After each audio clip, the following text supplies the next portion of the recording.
Assalamualaikum warahmatullahi wabarakatuh, sahabat-sahabatku semuanya. Bertemu kembali dengan Hermawanto Channel. Kali ini saya berada di Surabaya, tepatnya di Komplek Wisata Religi Sunan Ampel yang biasanya menjadi salah satu destinasi wisata religi para peziarah.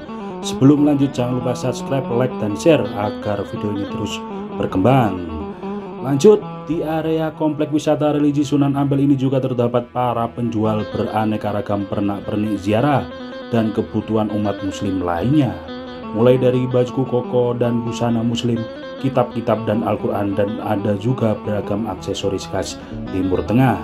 Nampak berjajar para penjual buah kurma.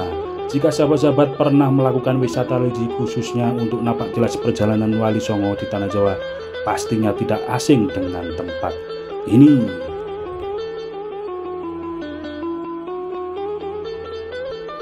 Selain makam Sunan Ampel, di sini juga terdapat makam Kiai Haji Hasan Gipo. Beliau adalah ketua Tanfidiyah Nahdlatul Ulama yang pertama sejak tahun 1926 sampai 1934, mendampingi Hadratus Syekh Kiai Haji Hasyim Asy'ari, Rois Akbar kala itu. Beliau memiliki nama lengkap Hasan Basri yang dilahirkan di Kampung Sawan pada tahun 1869, tepatnya di Jalan Ampel Masjid yang kini menjadi Jalan Kalimas Ude. Beliau merupakan keturunan keluarga besar dari marga Gipo, sehingga nama Gipo diletakkan di belakang nama beliau. Di sini juga dimakamkan salah satu pahlawan nasional, yaitu Kiai Haji Mas Mansur.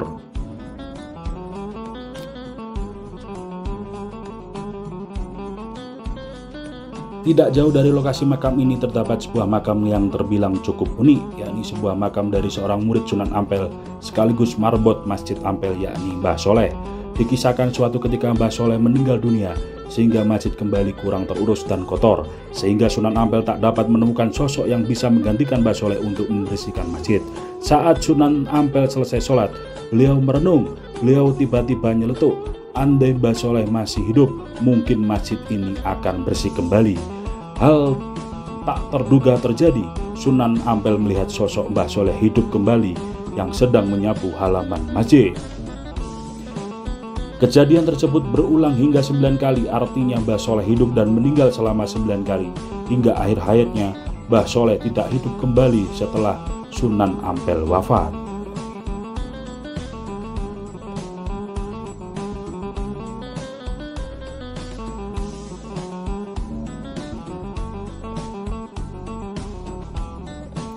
Di area Komplek Wisata Religi Sunan Ampel terdapat sebuah masjid tua yang dikenal dengan nama Masjid Ampel.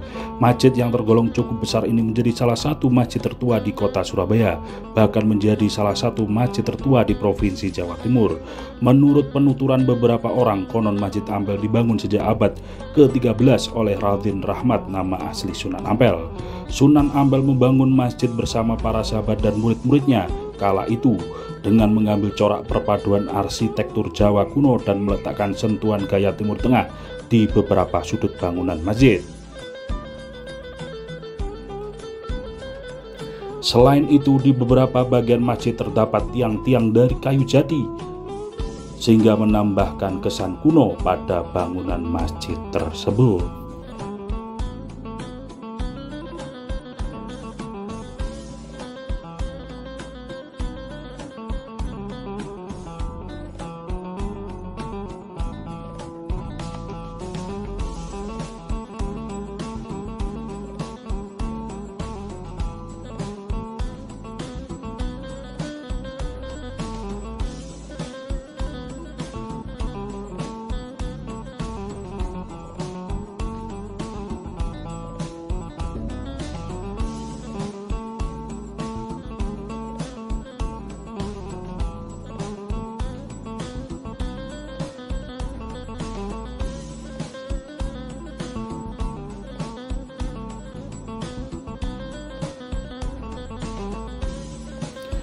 Lanjut menuju lokasi ziarah utama, yakni adalah tempat pemakaman Sunan Ampel beserta para keluarga dan muridnya.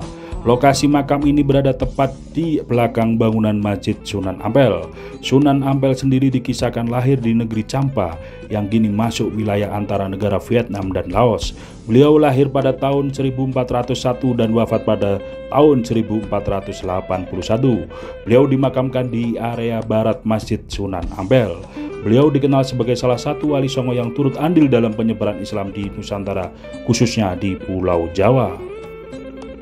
Lanjut berziarah ke makam Mbah Son Haji atau lebih dikenal dengan nama Mbah Bolong. Makam beliau berdiri di samping kanan area makam Sunan Ampel. Semasa hidupnya beliau dipercaya memiliki sebuah karomah atau kelebihan yang tidak bisa dinalar logika. Kelebihan beliau yakni mampu melihat Ka'bah di kota Mekah langsung dari dinding Masjid Ampel yang dilubangi. Kisah ini diyakini menjadi salah satu penentu arah lokasi kiblat saat pembangunan Masjid Ampel. Setelah berziarah, tidak lupa saya meminum air yang ada di gentong di luar area makam Sunan Ampel. Air tersebut diyakini bisa mengobati segala macam penyakit oleh masyarakat. Air itu sendiri diambil dari sumur peninggalan Sunan Ampel yang berada di dalam masjid. Ini merupakan salah satu karomahnya Sunan Ampel, tapi tergantung keyakinan dari orang yang meminumnya. Demikian tadi sekilas perjalanan saya berziarah di komplek makam Sunan Ampel, Surabaya.